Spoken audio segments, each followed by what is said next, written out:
Welcome to Zen and the Art of Real Estate Investing. What if you could learn from experienced real estate investors, find out what got them to where they are now, get insight into their daily habits, and take these insights to inspire your own growth? Each week, Jonathan Green shares an in-depth look at the mindful approach to real estate investing.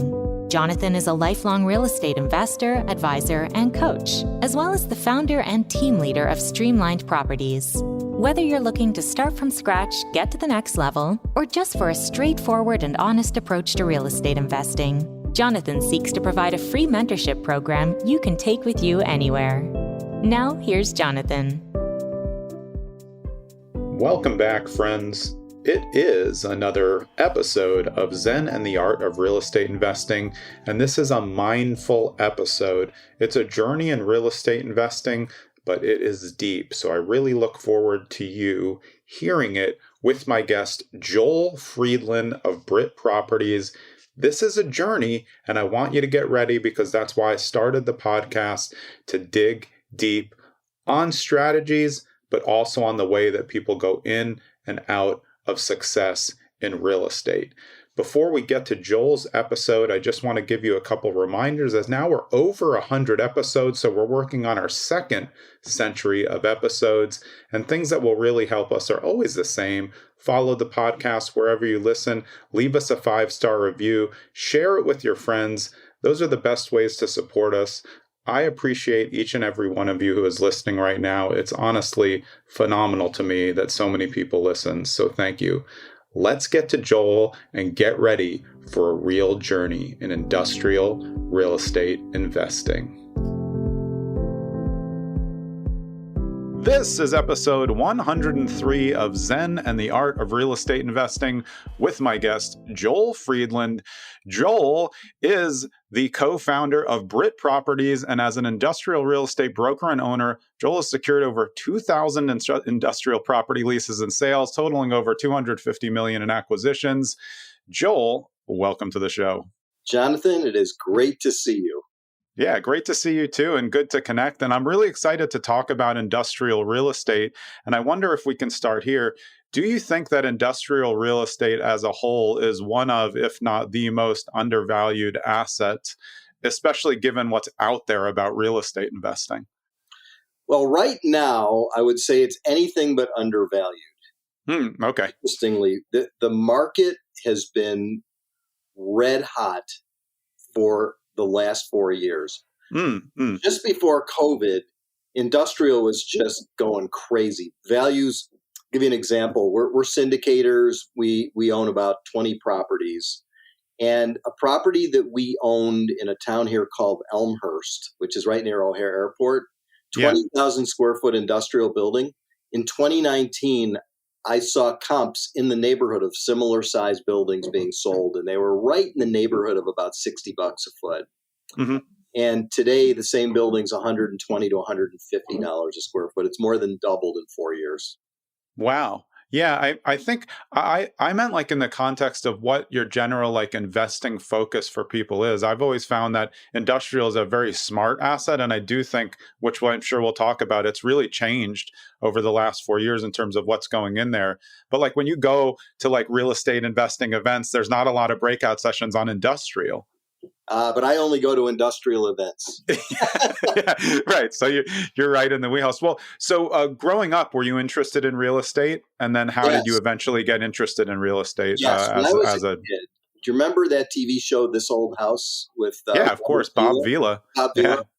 So I used to love that. And I thought, I'm going to do that. I'm going to one day get in the business of buying houses. I graduated from college and I wanted to get into real estate, thinking that residential was the thing to do and that Bob Vila was my hero.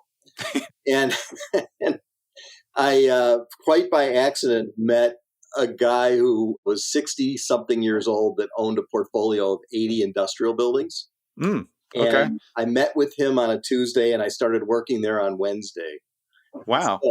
So I didn't even know what industrial was. But someone introduced me to him, and then he introduced me to his sons and his daughter who were running the company for him. And they became my mentors. And so, yeah, I loved real estate even as a kid. And I took classes at Michigan in real estate law, Oh, okay. Yeah, all kinds of other real estate related. I even took a botany class because of landscaping. Yeah. When growing up, was real estate a thing for your family at all? Was there something that in college you just thought like, hey, that could be something for later or as a full career? No, I grew up in a family where my parents were therapists. My dad was a career counselor, and my mother had a private practice Okay. and worked with people, normal people with normal problems, depression, anxiety, not Yeah. liking what they were doing in life, not liking their job, things like that, family problems, marital problems. And so Yeah. my family business was really helping people with their mental health. And for me, I saw it as a really great thing to do, but not for me. So I Right. Yeah. went straight into real estate.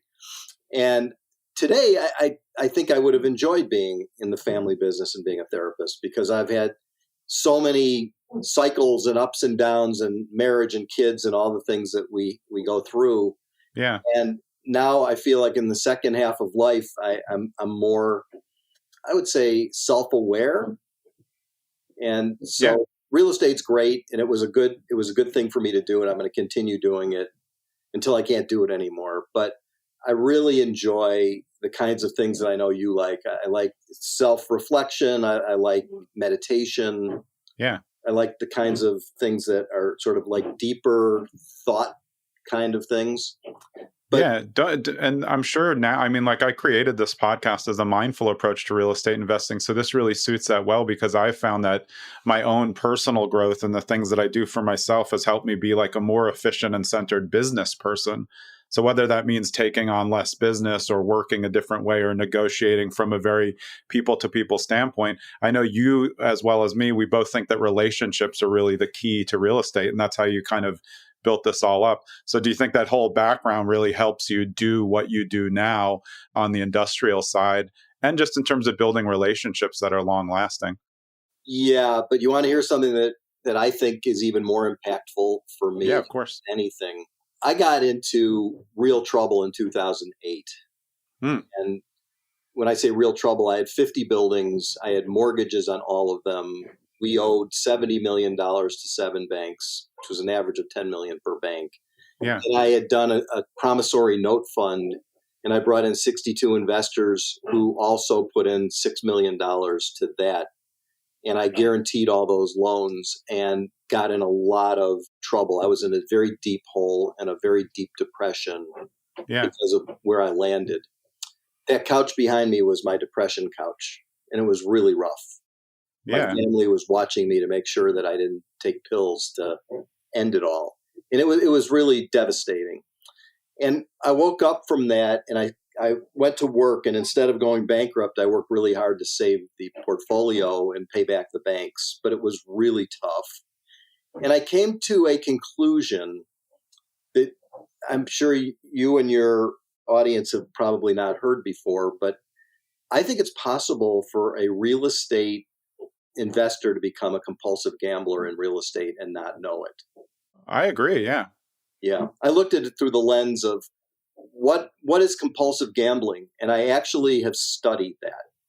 Hmm. And I've studied the 12-step programs that people who are in other addictive behaviors work through to be better, including AA and narcotics and Yeah. Readers Anonymous and sex addictions and all that. They all have something in common, which is people make decisions based on their character and their values. And I've had to reassess from what happened to me in 2008 what those values are and how to approach real estate from the opposite of being a gambler, from being super conservative and super safe with the kinds of investments that I make and how to structure them. Yeah. One, I really appreciate you sharing that. I think it'll really help the listeners. And, there's not a ton of us who've been through 2008. I mean, a fair amount, but a lot gave up after 2008. So it's a testament to you to figuring out the way through. Yeah. I mean, I think like 2008 was a really awakening where a lot of people got into the same position as you did, but couldn't find their way out. What do you think was the one thing that helped you just quickly turn that mindset going from the couch behind you and then saying like, okay, I really have to turn this in a different direction? Combination of things. I went for counseling. So therapy, getting back to what my parents did for Yeah. some medications, which I needed to come out of the sort of the downward cycle of being in a very bad place mentally. Meditation. I went to a class at the local library that was put on by a guy named Om Jahari. OM was his first name, from India. And it was a group of people that had gone through some real tough trauma. Really close friends of mine went to this with me, and it was a group. And Om taught us multiple ways of looking at meditation and how to do it. And it became a major practice in my life. And then, in addition, really working the 12 steps. The 12 steps of recovery are a program that forces you to look at who you are and to become more spiritual and more self-aware, to make decisions as to how to have relationships with other people that are more meaningful, and how to really find gratitude and joy in everyday things. Yeah, I think that one of the tenets of the 12 steps is making amends. And I feel like you can't really do that unless you're self-aware, because the other person will know. And I think that's like kind of the way through, is figuring out, okay, maybe that's the thing to get you to the other side. One more thing that you said that I think is really interesting that we've been talking about, it's that compulsive gambler thing. I've always looked at it as like, I felt like some people weren't investing, they were becoming collectors, obsessive collectors, like collectors of art who can't stop. It's the same philosophy. And it's why I get aggravated with people who are always counting doors. Like the social media is putting the pressure on for people to say, I have 200 doors. And then I ask, well, how many do you own outright? Because, if you own 1%, you don't own a door. You own 1% of a door. And I think that's the collective culture that hopefully we can get people to look, around. And definitely your journey would shine some light on that as well. Have you found that now? I mean, the industrial is a different sector where I don't feel like there's as many people that would be celebrating doors, because they're just not going to see as much on social. But like you said, it's a very much growing industry, so people can get bowled over with that there as well. Yeah, I agree that people who talk about all the doors they own, very often they just own doorknobs. Yeah, and so, exactly. Great. And as far as how we measure, the metric in industrial is square footage. So there are very large industrial real estate REITs and industrial real estate funds that own tens of millions of square feet, and that's what they talk about. I don't look at it that way. I look at the buildings that we own, why we own them, and how we celebrate them building by building. And who our tenant is, and how lucky we are to have a particular manufacturer in this building or that building, and the relationship between ourselves and the tenants, and our relationships between ourselves and our investors. And interestingly, from doing this 12-step program, I have determined that for me, being as risk averse as I have to be mentally healthy, I primarily do all cash deals with no mortgages. And that happens to be a very difficult thing to do, because it impedes my ability to be a collector. Yeah. I can't collect as much if I'm buying less, because if you're getting an 80% mortgage on a $5 million property, it's $4 million. If I do an all cash deal, I have to bring in $5 million of equity between myself and my investors. Yeah. And I'd rather say we have one incredibly great deal with a deep foundation of safety, and our tenant is Steiner Industries, who makes safety products for the welding industry, and they've been in the building for 25 years. Yeah. That to me is what matters, not how many of those, but how many good ones, one by one by one. Yeah, I was actually when you were talking about the original connotation to gambling, I was thinking about leverage in general, because I think leverage makes it easy to become addicted to collecting real estate. Especially like 2008, the Big Short happened, everything was available to too many people. So this is a really interesting philosophy. But in order to be doing it this way, you have to be good at building relationships, so you have the access to the funds and trusted individuals that you then share that compliance with, right? Yeah. And in fact, I share my strategic philosophy with my investors, and either they like it or they hate it.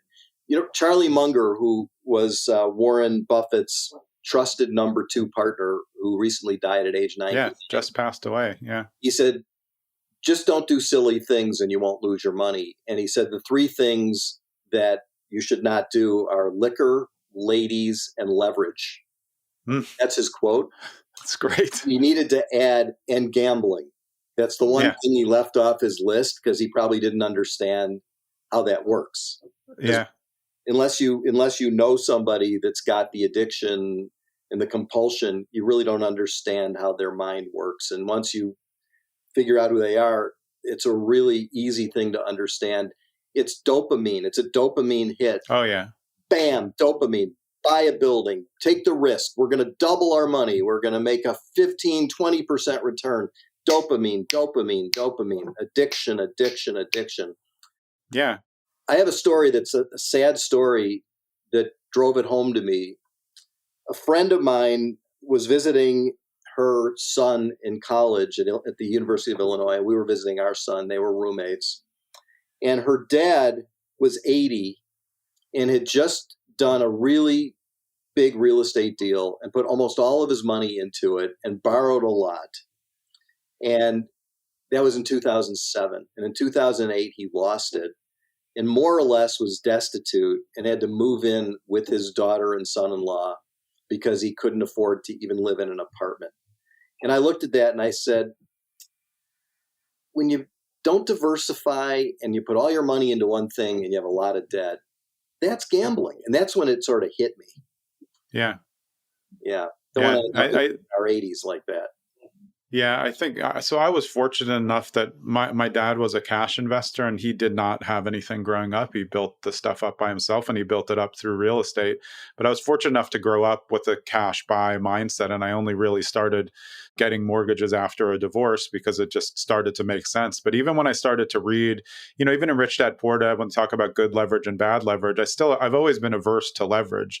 Like it's never been something I wanted to use across scale because I was worried. And one thing that I think is important, like as a gambler, it's risk, but there's still educated risk versus like true risk where you're not doing enough due diligence and you just, like you said, like, oh, another building, let me get the dopamine from getting it. And if you're doing it on that dopamine rush, you're going to fail on the due diligence and you're seeing whatever you want to see.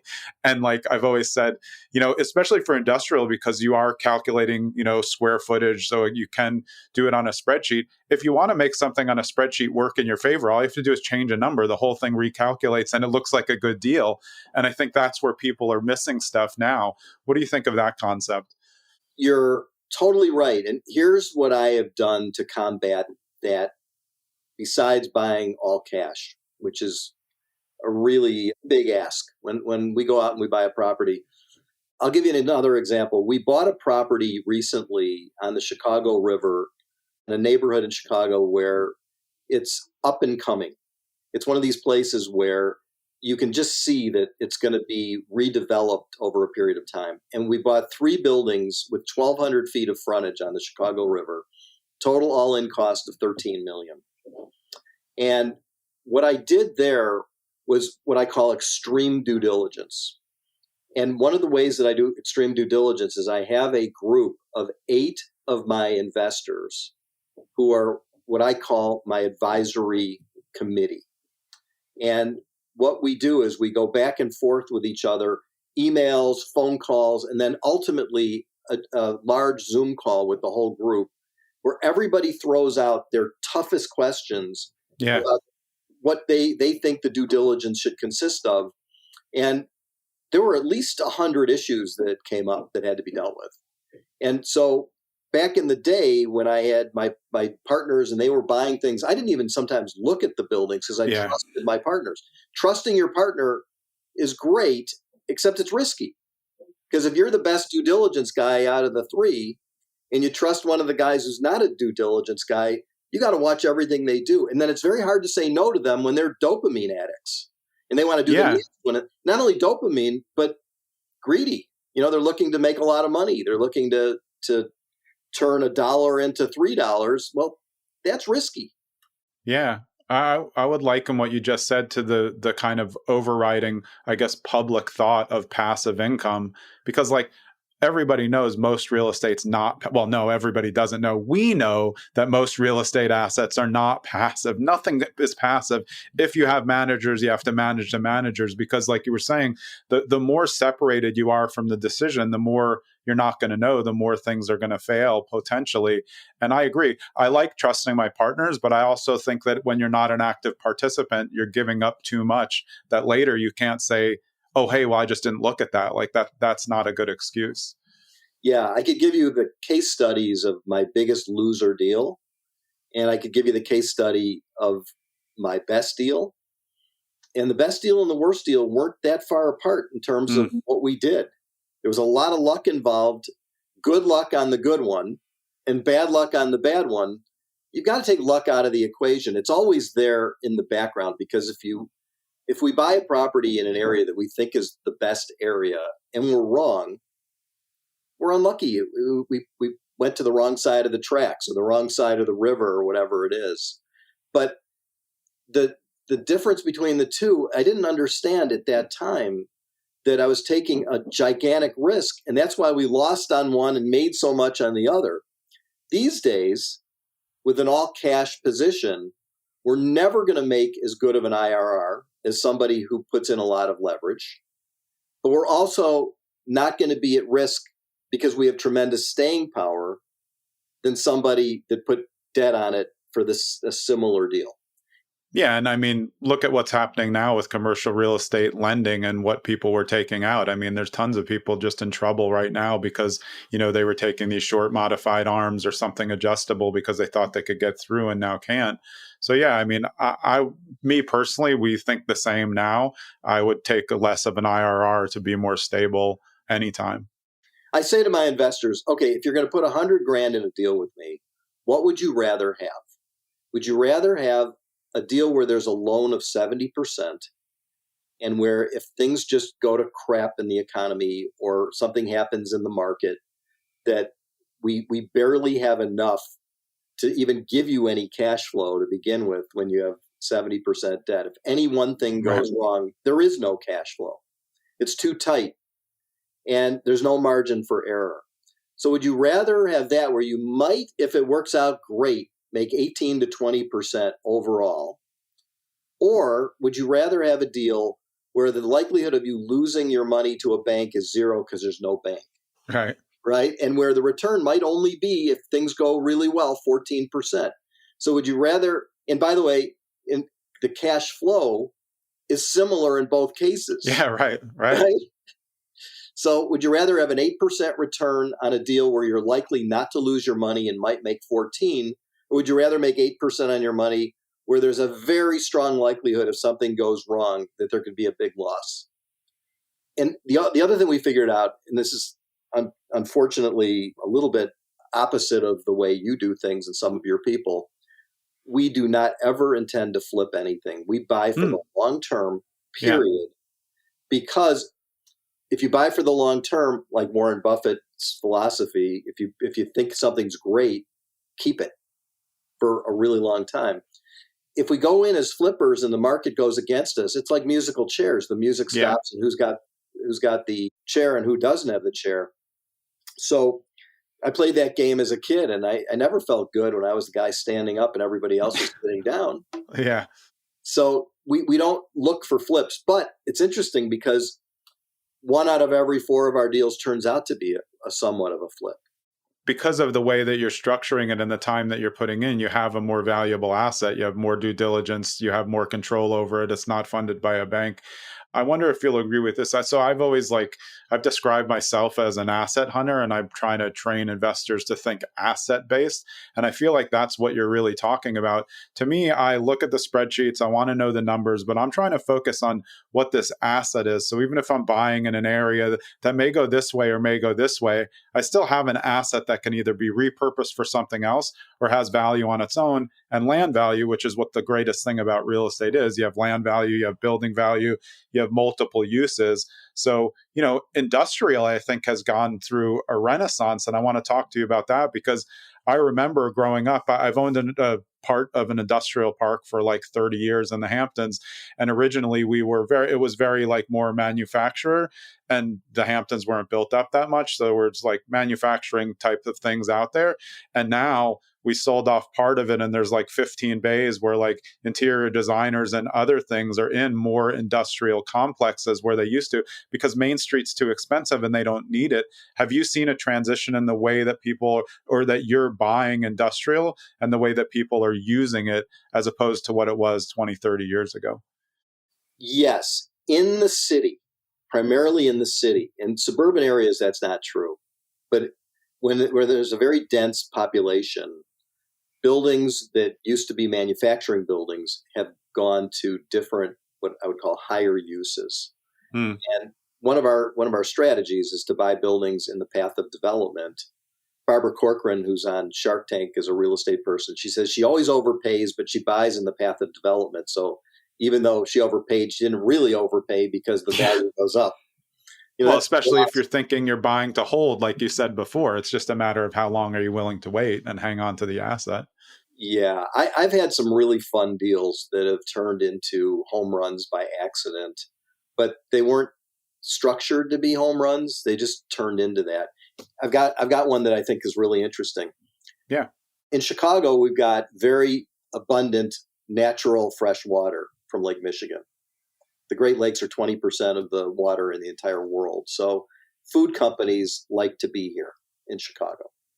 So we have a lot of tenants that are in the food business. They manufacture food, whether it's cheesecake or whether it's meats or whether it's protein bars. Those are our kind of tenants. Mm-hmm. And we found a building that we really love the location of in an up and coming area, kind of a rough neighborhood in the city. And we bought it believing that over the next 20 years, if we own it, it's going to go up a lot and we'll lease it out and we'll make income. And we put it under contract from the local gas company that was relocating for $3.5 million.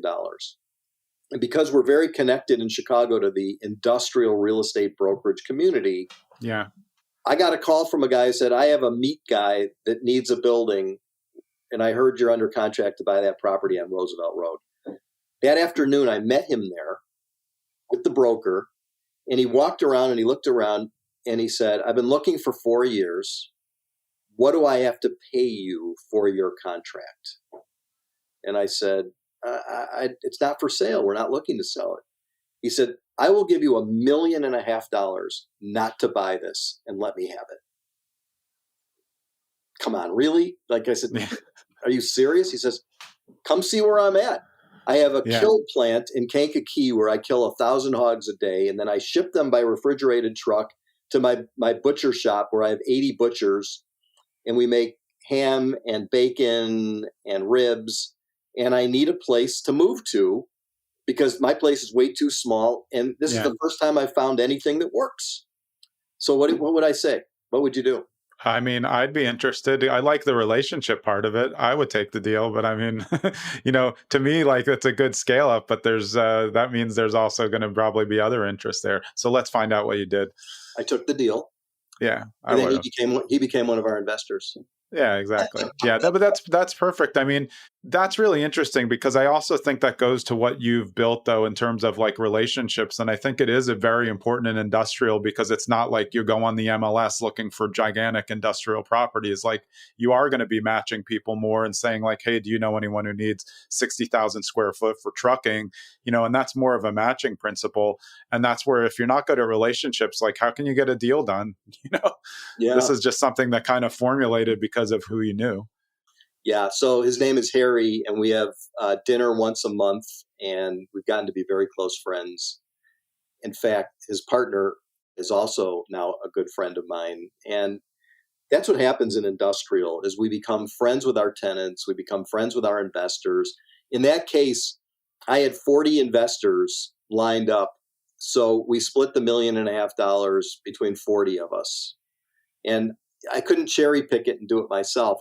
If I was an unscrupulous jerk, I could have said to the other 39 investors, I could have said, hey, listen, I'm keeping this one. Yeah, you could have done like a wholesale deal or something. That would be like just cutting everyone out, right? Yeah, but so nobody made a lot, but our investment was zero, and we made $1.5 million on paper on zero. But I'll tell you why it wouldn't have been right. I used to share Cubs tickets with a friend of mine. He was the owner of the tickets. So for many, many years, he had tickets for the whole season, and he divided them up between four of us. Right. And the Cubs made the playoffs in the World Series. I said, so how are we dividing these up? He said, we're not. He says, you don't get any. These are my tickets. And so my wife said, we're not going to partner with him next year. Yeah. So don't worry. That's an uneven partnership. Next year. Yeah. They're just trying to get you to go to all the Mets games during the year, waste your tickets, and then miss the playoffs. That makes no sense. Right. But it's not fair to cherry pick. When you're a partner with somebody, you have to treat them as the partner the whole time, not just when it's the best thing for me. It's for the whole time. Yeah. And that's the key to it. Yeah, I agree with that too, because I was investing my whole life, and when I got my license, obviously I work with a lot of investors, and they would always say, "Well, aren't you just going to take all the deals that you like?" And I said, "I have enough deals. Like, I'm trying to build a relationship with you. Whenever I take you to a property, if you want that deal, that's yours. If you don't want it, I'll probably pivot to another investor if I think it's a good deal. I can find deals on my own." And I don't need to cherry pick. I'm happy to give you a deal that makes sure that, we're building a relationship. And I think you're right on that. And I think that, I guess, mainstream marketing is really missing that. And I feel like mainstream investing, what it looks like now, is missing all the old school of people like us who we were doing it before the internet. So if you were doing it, I used to see properties, the MLS was a book. There were no pictures, you go there. And my dad and I were doing foreclosures just from a list from the clerk. And we would just go, knock and go into the houses. This is what people don't understand who are just used to researching everything on the internet. And industrial is a different breed. Like I said, it's not something that, you're going on Zillow to look for that. So you have to be doing it differently. Hey, it's Jonathan. This is a brief interlude from the episode so I can talk to you about the fact that my real estate team, the on-market version, we just changed brokerages. So now we're at Real, which is Real Broker, LLC, and it is a progressive brokerage. We're super excited to be there. And one thing about what we do is we are an on-market, investor-friendly real estate team. So you're probably here because you're interested in real estate investing, or you're an experienced real estate investor.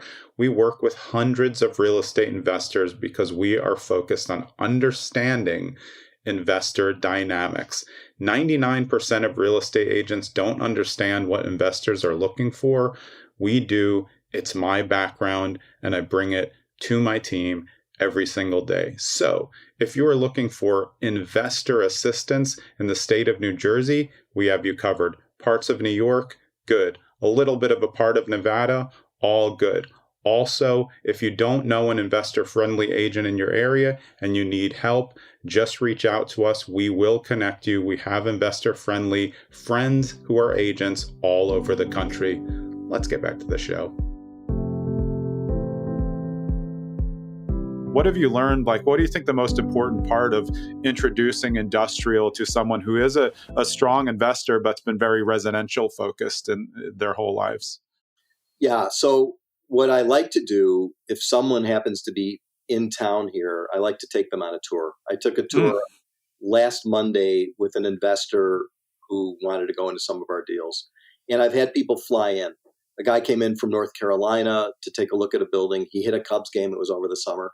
Yeah, perfect. Yeah, perfect. We had a couple, husband and wife, come in from Quebec 2 weeks ago. We took them to see some properties and took them to the airport. They spent the weekend here. I've had a guy from Joplin, Missouri, who used to own a large industrial company. So he knew about industrial, but he came into town. I took him on a tour and explained how it works. And it's so simple when it's all cash. We bought a property for $2.7 million all in, where we have a tenant, and the rent's $235,000 a year, and the expenses are $15,000 a year. So that leaves $220,000 distributable, and that's the 8% return. And I say, this is the way the deal works. It's very simple. You're going to make an 8% return, but let me explain the risk. The risk with a single tenant industrial building is it's a very large investment. And if the tenant leaves, vacancy is death. So that's our biggest risk. Vacancy is our biggest risk. And so, yeah, because you're down that 220. Yeah. I start with the vulnerability part. This is something from the 12 steps that I've learned. If you open with vulnerability, you build trust. If you open with bravado and being a big shot, it turns people off and they wonder, what are you trying to sell them? So I start with, I was in a depression in 2008 because everything went to crap, and I learned a lot, and I do things differently now. And the risks are, I'm going to tell you the risks first. And on our website, there's an article called Why You Should Not Invest with Us. I like that. Yeah. I think like that, though. We think similarly. I think that a lot of my friends who do syndications have always told me, when you're vetting syndicators or people on any large deals, just ask them what their worst deal was. And if they don't have one, just stop. Because everyone has a worse deal. It doesn't have to be a disaster. It doesn't always have to be a 2008, but you should really be able to, like you said, be vulnerable about, you know what, this one, we should have done this. We did this instead. That's what like you said, that's what I learned from to put forward into my business. I personally appreciate that much more. I'd much rather have honesty because nothing's all roses. If it was, it would just be too easy. In 2007, I went to meet with a family it's a very wealthy family. I knew the father from a golf game. And I told him I do industrial. Would you like to invest? He says, we have family meetings every Wednesday around the kitchen table. Why don't you join us? So I came to the meeting, and the father said, this is my wife, Harriet, my kids. And we small talked for a little while. And then he said, so tell us about your worst deal. And I said, I know this is going to sound crazy, but we have never lost money on any deal. And I've been doing this for 20 years. And he looked at me and he said, we can be friends and we can play golf, but this meeting is over. We're not investing with you. That's a good point, though. Somebody else said the same thing. If you've never had a losing deal, those investors don't want to be the first one because it's coming. No, you don't want to be under the knife of a surgeon who's never had an emergency during surgery. Right. Because then they don't even know what to do. They think they're perfect. Yeah. The patient will die. Yeah, that's another good point, though, to things that we were talking about just on ego and self-awareness. And I've always said that the worst deals are made over ego. And that goes with that kind of gambling philosophy, like, well, I know better, and I've thought like that. I've thought that I knew everything in different fields until I got a wake-up call and was like, okay, well, now it's time to reset. I'm never going to know everything. And that's why I'm so consistently just learning. And in other areas, like you said about, their background with your family as therapists, that definitely left you with something so that when you knew, okay, I do need therapy at this time to get through this point. And I found that a lot of people will sit and just study like real estate investing and learn about investing when there's so many other things that go into it, including negotiation, and making sure that due diligence. These things are, it's a little bit outside the box for people, but you're really shining a lot of light on that. This is just a lot more open than just the numbers and the assets. Yeah, and there's one more thing. I don't want to go down the rabbit hole of negativity, but a lot of real estate people are not honest with themselves, and therefore they think they're telling the truth when they're talking to other people, whether it's a seller, if you're a buyer and you're talking to a seller, or it's an investor, or it's a lender. Just look at Donald Trump. I mean, he may be super successful, but I think ultimately in real estate, he hasn't been that successful. I think that's what the numbers would say. That's what I believe. And the question is, can you get an honest answer out of him? And I think in some cases, he believes he's being honest when he says things. Yeah. And I think that's the biggest trap, is the lack of self-awareness. If you're dealing with a person who's unself-aware and you ask them a question, you're going to get their answer, which may not be the answer of truth and acceptance of reality. Yeah. I mean, I think a lot of people use that as the bridge to keep themselves up, to keep it afloat. I need to keep this story. And I think you're right. I do think that they believe it. and at some point they're going to have to realize, some people won't give in. It's like, how long are you going to tell yourself the story? But like you said, when you have investors who are giving you money, you're even more responsible. Like, it's not just me or just my family, it's a whole set of other people and their families. So to be able to take on their money, it gives us more responsibility to say, like, okay, let's make sure that we're doing all of the due diligence and make sure we're, like you said, I really like what you said about sending the stuff back between your 8 kind of advisors and then having that final Zoom to go over all these questions, because that's true due diligence and also cooperative partnership, which is really what I think is the linchpin of like strong investments. We're all on the same page. We don't all have to agree on everything, but we need to get to a consensus so we can move forward. Yeah. I think there's a very large element of real estate that is really guided by mental health. It's a big deal. I agree. I mean, I think I've learned similar lessons to you. I mean, I left the business of real estate for a full year because I was like working too much, not on the right things. My kids were still little at the time. And I just had a moment where I know I'm not paying attention the way I need to reset, how this works. And I think like, this is what it is. It's harder now because there's social media. So like all of the kids growing up now and even people in their 30s, like they're used to that. They're used to the internet and the ease of access. And I still try to go back to my roots, which was like getting a piece of paper and just driving. Like we literally would just drive to buildings. I think how we got this industrial part is my dad just knew people, like 5 of them just bought this weird, piece of land, but it's in Bridgehampton, like a quarter mile from the downtown. So like my dad knew stuff and he bought a lot of weird stuff. Like, he'll just buy land that I still own. And I'm like, what'd you buy this for? At the time. And he would tell me, I don't know. I thought like it could be something like you said. And, we'll see. We bought a building on Long Island in Hicksville. We bought a 42,000 square feet near Bethpage Golf Course. And the tenant signed a 15-year lease. They manufactured magnets. Your headphones, your microphone, your phone, airplanes, everything has magnets. And these people are the big magnet guy. And so we bought that building, and it was in a place where we were told by the local brokers that everything that comes available gets snapped up just like that if they go vacant. And we bought it based on that. Yeah. And I never thought we'd buy a building in New York. We're based here in Chicago, and my partner flew there. I didn't go on this one. It was one of the ones that turned out well, I think quite by luck. And I can't take credit for being a genius. I'm not one. I would have said, let's not buy it. And he said, let's do it. So it's, you can also have a lot of regrets. And if you have a partner who gets you into a bad deal, you can have grievances. The whole thing is just how you look at it.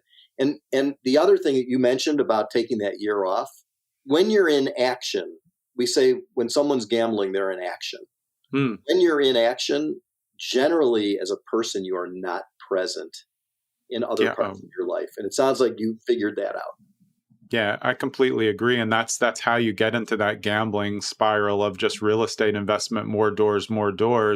And you look around and you have 120 doors, but they're all highly leveraged. And then something happens with the economy or something happens with the overarching loans on those. And I think a lot of people are in that in commercial now. I feel like industrial was, I don't know, it never got to that thing. I feel like industrial investors have known there was always a purpose. The tenants were there longer. But like you said, I guess, do you think that is the biggest issue with large scale industrial, what you said as your proviso to people? It's really based, if you have one tenant and they go out, like it's already retrofitted for a meat factory. So you can't like bring in like a piano manufacturer. Stuff doesn't work the same. The beauty of industrial is if you do it the right way, you don't buy specialized buildings. So you want a box. It's all about geometry. You want a box with enough. They do their build out. Yeah. And you can just knock down the build out and it becomes a box for the next company.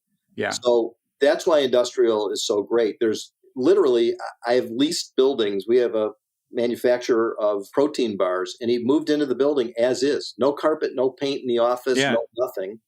And he fixed it up. And when he leaves, there's a bunch of rooms he built for the allergens and things like that to keep. we'll just knock all that down and it's ready for the next one. Office space is the opposite. There's these huge build outs. And in residential, it's just a lot of management. When a single tenant's much easier to manage. Yeah. Yeah. This before I was asking, one thing that I noticed about industrial was when my sister lives out in the San Diego area, and I started going out a lot, like 5-6 years. I didn't realize how many industrial parks were there, but we would be going. Our kids were all little at the time, and we'd be like going to a trampoline park or like a go-kart place, and we're like, "Where the hell is this place?" Like we're like on these back roads, and there's like manufacturing, and then you pull up, and they all started to be escape rooms. They're all in these industrial parks because San Diego real estate is really expensive. So industrial was, you can build these things. And is this part of the transition of industrial where it's going from strictly manufacturing and shipping, which obviously shipping is still important because you don't need as many storefronts, but to these like entertainment centers where there's more income coming in instead of just facilities? Oh, yeah. Volleyball. Yeah. Oh, exactly. Oh, yeah. Yeah. Pickleball. They industrial buildings are good for all that kind of stuff. Yeah.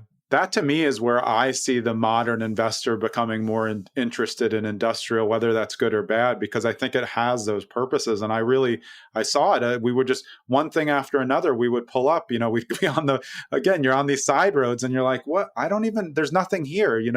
There's no, advertising, there's no signs. And then you pull up and like, it's just one of the big garage doors.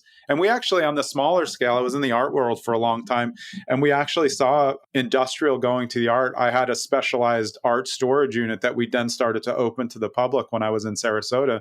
And then I had friends who, gallery space was expensive. So they would find these kind of off the beaten paths where they could do it. And I think that looks like an interesting growth market to industrial. It is because the rent's half. Yeah. So if your rent is your second biggest expense, maybe your third big, it's your inventory, your labor, and your building.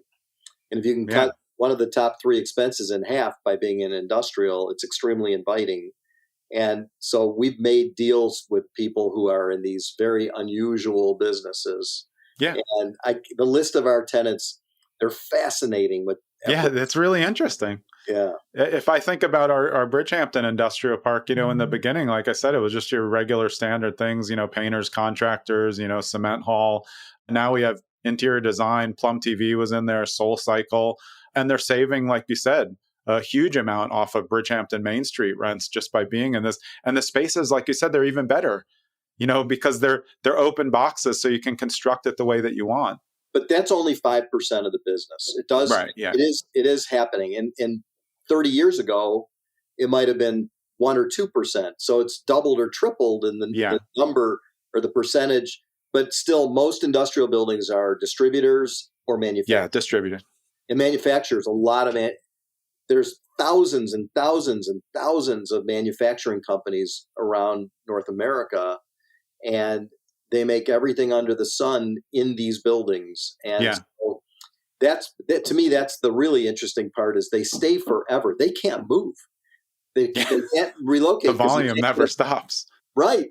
And the rent goes up every year. We have escalations in the leases, but they can't move because they're afraid to lose their employees who are trained. So they can't go very far. Yeah. And if they have machines, picking up the machines could cost $10 million and the rent might only be $600,000 a year. You're always going to pay $600,000 next year rather than spending $10 million to move it. Has distribution facilities, has that increased at all after the pandemic where a lot of, storefront businesses are like, I don't even know why we have this. We're doing online business anyway. Let's just move to industrial. Oh, yeah. That's the story of Amazon and Target online and all. Chicago has 1.5 billion square feet of industrial, and that represents 5% of the country. Oh, wow. So multiply that times 20, and that's how many industrial square feet there are. And in Chicago, just in the past 3.5 years, our market increased from 1.3 billion to 1.5 billion, which is 200 million square feet. Wow. It's because of the distribution taking over for what retail used to be in most places. Our local mall, I went for a walk there because it was indoors and warm. 90% of the stores are gone. Yeah. And guess where they've gone? To industrial buildings. Yeah. I mean, I think of that with all of those things. And I think that's an interesting way where it's going, where you can get more creative. Yeah, you don't need it. But I've even seen, on the smaller scale, somebody has a small business, they go on TikTok, they advertise it, all of a sudden, like now they have 10,000 orders and they're like, uh-oh. But they realize like, okay, I can't do this in my house. I don't need a storefront because I'm very good on social and people are buying. I need to make a space where I can create a great product, keep the branding, but like reduce it. Yeah, I really like the idea of it. So Joel, for somebody who's any level of investor and they start to get interested in potentially, they listen to this episode and they're like, wow, industrial is interesting to me. Where should they get started? Because it's not as easy. Whereas like, hey, let's buy multifamily. You can find anything on YouTube about that you want. Yeah, I'm like you. I'm a mentor. So I mentor people who are looking to learn and to understand the business. So my number one answer is I'm willing to spend the time if you've got the questions. They say, I study with a rabbi once a week, and he says, if you have the right question, you got half the answer. So if someone calls with a bunch of good questions, I can give them the answers if they're interested. And so I mentor at any given time, probably about 20 or 30 investors. It means that I talk to them maybe once a month, once every 60 days, but they have questions. But in the beginning, it's very intensive because they want to know a lot about it. And if someone lives, for example, in St. Louis, I can look on the map and send them to a St. Louis industrial park, and on CoStar, look up every building and explain to them what they can learn it in their own market by driving for 20 minutes.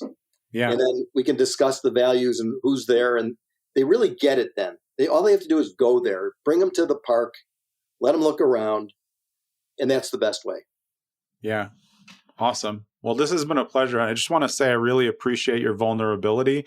We do have people who've had some stories. We've had some veterans who told some extreme stories. But I think like being open about where we've been, how we got here, and how to learn is really important. So I really appreciate that. Yeah, my pleasure. Is the best place for people to find you at Brit, that's BRIT, properties.com? 1T in Brit, BritProperties.com. Absolutely. Yeah. And then on Instagram, I think Investing with Joel, correct? I don't know. I'm not in charge of that. That's what they sent me. So yeah, that's where it is. I checked it and it is you. So yeah, that's it. But I really appreciate it. We'll leave all of the information in the show notes so they can get to you at Brit with 1T properties.com. Joel, it was an absolute pleasure. Thanks so much for spending the time. Thanks, Jonathan. All right. That was Joel Friedland of Brit Properties. I'm Jonathan Green. We'll see you next episode. I hope you enjoyed that episode of Zen and the Art of Real Estate Investing with me, Jonathan Green. And I just want to remind you, and this is always an uncomfortable part, I don't want you to think that I'm begging for you to like, subscribe, follow, do whatever you have to do for the podcast, leave a 5-star review. But if you like the podcast and you think it adds value in the real estate investing sphere, then just do me a personal favor. Like the podcast, follow it, share it when you can with your friends, and be so kind as to write a 5-star review if you believe it deserves a 5-star review up against what else is out there. I would really appreciate it, and I hope you keep listening.